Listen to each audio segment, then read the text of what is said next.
زواج مبارك النكاح من سنتي ما قال النبي هو الصحيح نكاح مبارك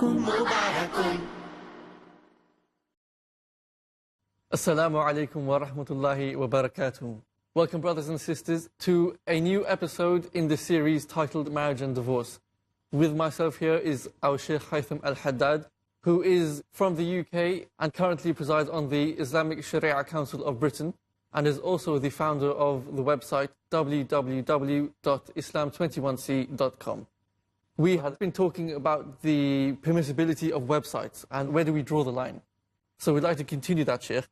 Assalamu alaikum. Wa alaikum assalam wa rahmatullahi wa barakatuh. In terms of websites, you were just mentioning about the issue of a sister putting their picture onto the website. Bismillah ar-Rahman ar-Rahim, alhamdulillah wa salatu wa salam ala rasulillah. It is not about the sister putting her picture on websites. It is about what are the Shari'i guidelines regarding using websites for marriage. Okay? For finding a potential spouse. First of all, we said, let us talk to the people in charge of those websites, or those brothers and sisters who are interested in building websites or organizations that facilitate marriages through websites, or through online facilities, or through maybe social media. So we said that there are certain problems, okay, that need to be addressed. The first one was, are the people in charge of the website allowed to browse the details of the clients Freely. in detail? Yeah, and those details include detailed description of the opposite gender, in particular brothers reading the details of sisters as if they see those sisters. This is reading the details. So this is one thing. The other thing is, the brothers in charge of those websites, are they allowed to look at the photos of those sisters? And this discussion brought to us the issue of sisters putting their photos online, whether for the purpose of marriage or for other purposes. And by the way, this reminds me of the discussion related to sisters giving public lectures. Sisters giving public lectures. What do we mean by giving public lectures? Sisters giving public lectures to brothers and sisters. It became a common practice in some da'wah organizations in some countries. And I have to say that this is haram, this is haram, this is haram. It is not a matter of fiqhi opinion. It is not a matter of ijtihad. And those shuyukh, those scholars who gave fatwas that this is acceptable, they made a mistake. It is not an acceptable opinion at all. Okay? Why is this? Why is this?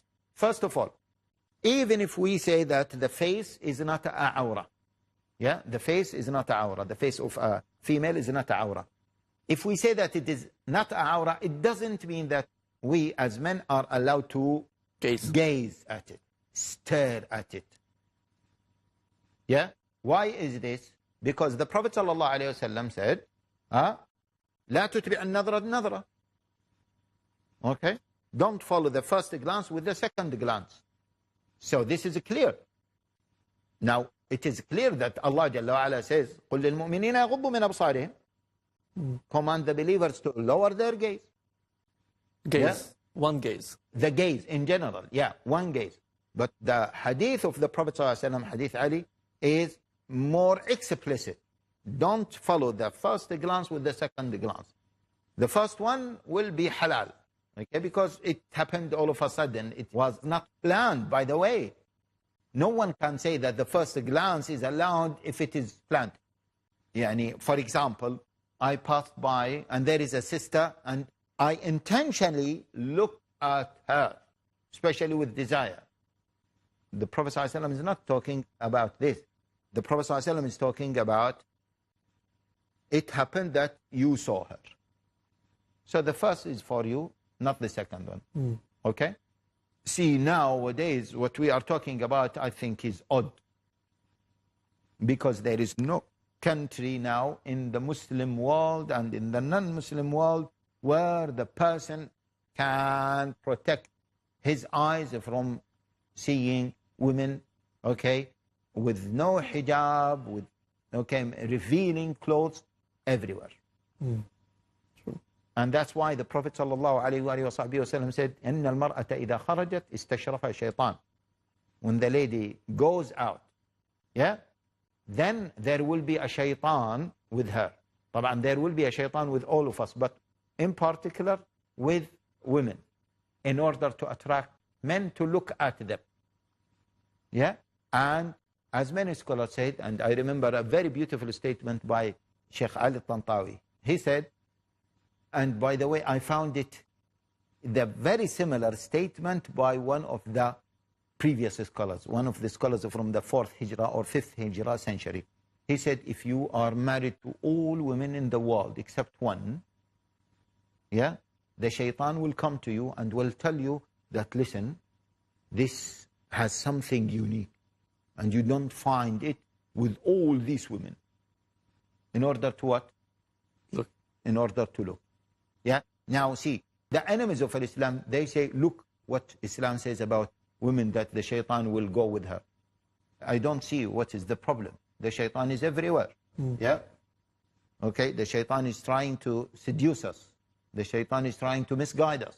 Constantly. Okay. Constantly. And this, by the way, shows the power of women. And by the way, this shows our weakness as men. Yeah. Okay. So they say, well, men have to control themselves. Yeah, akhi, this I'm talking about my weakness.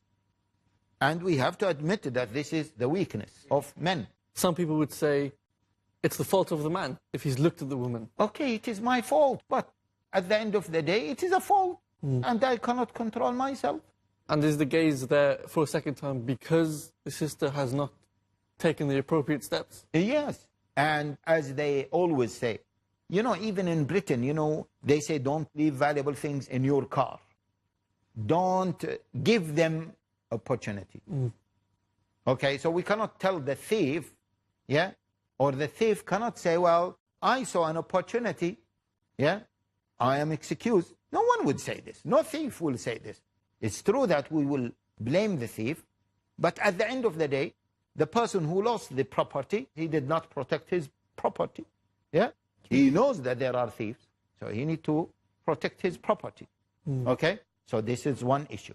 It is not allowed to stare, to gaze, to keep staring and gazing at the face of a female who is not mahram.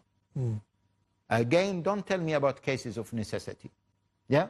For me, as a man, attending a lecture of a sister that she's talking about fiqh of marriage. Subhanallah. Okay? Look at a man or a sheikh who is more qualified to speak about fiqh of marriage. Right? Some brothers, they say there were some female teachers who used to teach Sahih al-Bukhari.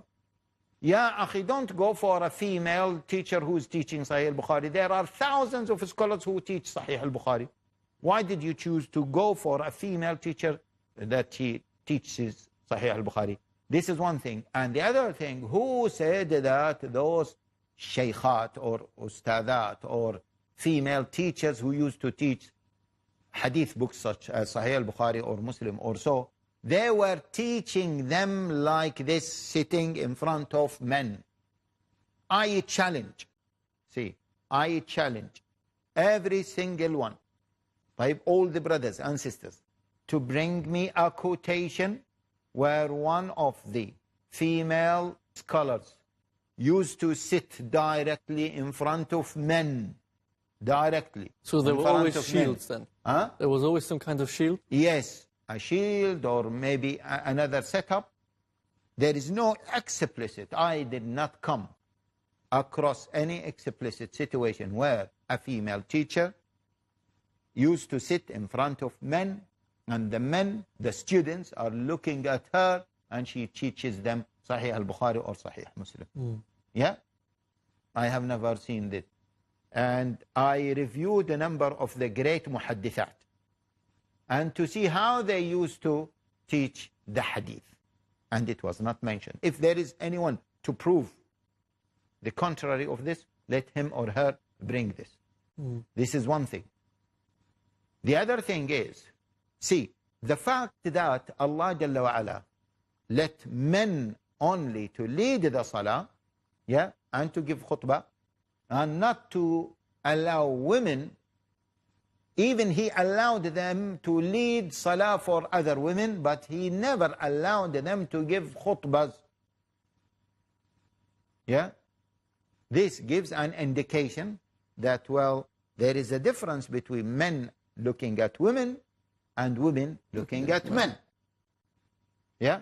The men will be attracted to women by looking at them, but women will not be attracted, yeah, by just looking at men. Otherwise, men would be commanded to cover their faces as well. Okay? This is another element of why we said that those female speakers addressing men directly is not allowed from an Islamic perspective. Let alone that she will laugh, she will crack jokes, and people will laugh with her, and the nature of the setup will not be a setup that promotes, decency. Imagine, akhi, a sister, yeah? A sister, average sister will have a level of attraction. She says, oh, brothers, fear Allah, yeah? And increase your iman. Don't go for anything that decreases your iman. Don't look at sisters.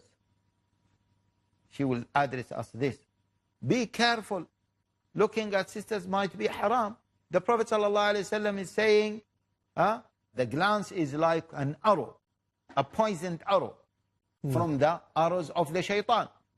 Will she say something like this? Or the sister is talking about Qiyamul Layl, and then she starts crying because of Qiyamul Layl.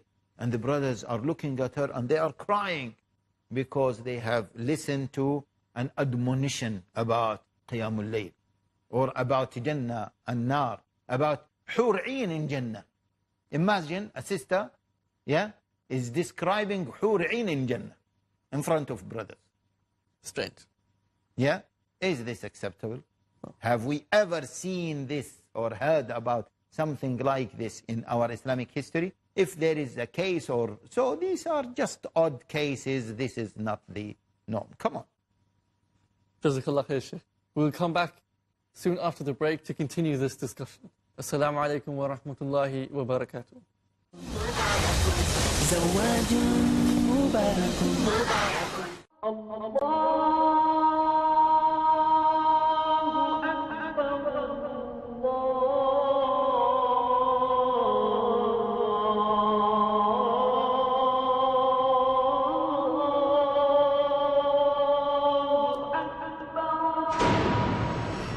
Scientific notions in the glorious Quran are among its endless aspects that can testify for the divine nature of this noble book.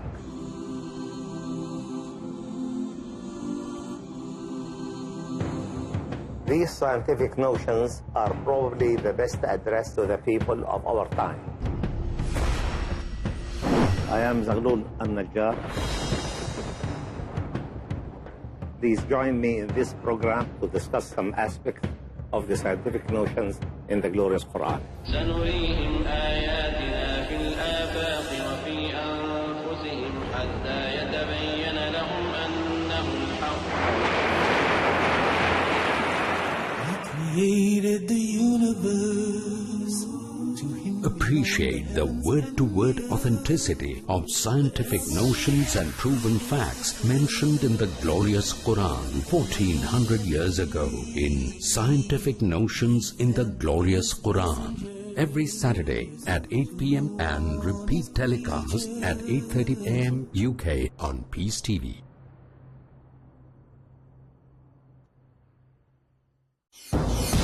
Most countries of the world ban bullying. They fight it. in their schools and universities. A lot of us are being bullied differently every single day. Some come up to us and say, do this, while others say, don't you dare. Some say this is halal, while others say, nope, this is haram. Are you confused? Do you feel lost? Join me in Umdat al-Ahkam, where with the grace of Allah, we will learn the proper knowledge from the Quran and from the Sunnah, which would help stop this kind of bullying.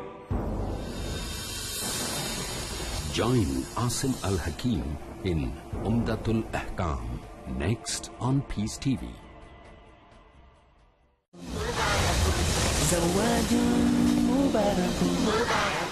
Assalamu alaikum wa rahmatullahi wa barakatuh. Welcome again, brothers and sisters, to this discussion where we shall continue talking about the permissibility of websites and where do we draw the line. So we'd like to continue that, Sheikh.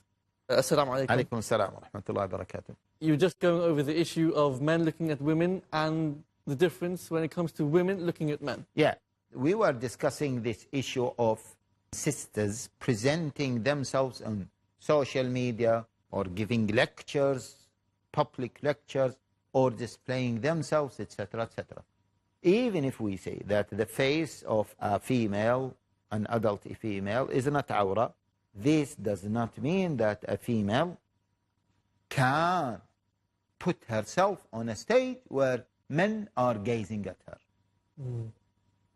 See, when Sharia allowed the man to look at a potential wife, let us think about it again.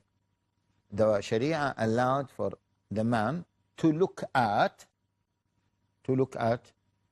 a woman who is planning to marry her. There's a good reason for this. Yeah, what I want to say, if that was permissible and all the fuqaha said you should do it, it is encouraged or it is permissible. So what does that mean? It means that if you are not planning to marry her, if you are not proposing, if this is not a khitbah, it means that you are not allowed to look at her. Exactly. Is it clear? Makes sense. Yeah. If it is not, okay, if they say, yes, and it is وَيَجُوزُ لِلْخَاطِبَ النَّظَرُ إِلَى مَخْطُوبَتِهِ. This is what they say. All the fuqaha, even those fuqaha who allegedly say that the face of a woman is not awra. Okay? They use this statement that it is allowed for a proposing man to look at the potential wife, to look at her. What does to look at her mean? It means that if he is not planning to marry her, or he's not looking at her for this purpose of the khutbah, then it is not allowed. There's no need. All the fuqaha say that it is allowed for the doctor, if there is a need, to look at the female patient, which means that if there is no need for the man to look at her, then al-asl, the original principle, that a man is not allowed to look at the face of a female. Okay? Which means that the issue of awra, being awra or not awra, is something, and looking at the face of a female is something else. Also, this leads to the point that we are talking about, that a woman should not display her face in a place where she knows that other men are going to look at her. Now, if a female were to say, well, men should lower their gaze, come on. Sister, you are putting your face or your picture, on a website that you know that men are going to visit that website. Okay? So you are displaying your face intentionally in a place where men are going to look at it. Is this allowed or not allowed? Definitely, as I said, it is not allowed. Okay? Let alone, my dear brothers and sisters, that we came across cases where brothers abuse the photos of sisters. We have number of cases, we heard of number of stories. A brother is using the face of a particular sister. He wants to harm her, he wants to harm her family, and he is using Photoshop and other softwares, okay, in order to put her face on a pornographic picture. We have a number of cases. In fact, we came across a few cases, but they were there, unfortunately. Some men, some husbands abuse the pictures and the photos of their ex-wives. Okay? It might be an extreme situation. A few cases came. But on the other side, some brothers abuse the pictures of some sisters. And in fact, some of them put the photos of some sisters on pornographic images and the graphic in order to abuse them, in order to harass them, even blackmailing them and their families, and so on. Okay? So that's why this issue, this issue has to be taken into consideration carefully. Now, there are some other negative aspects that the pictures might not be real. Yeah? The sisters might beautify themselves. Okay? So the brother might not see the real picture. Okay? The pictures might be downloaded, as we said, and they can be used, they can be abused. Yeah? The sisters might play with their pictures by Photoshop or other softwares in order to beautify themselves. Okay?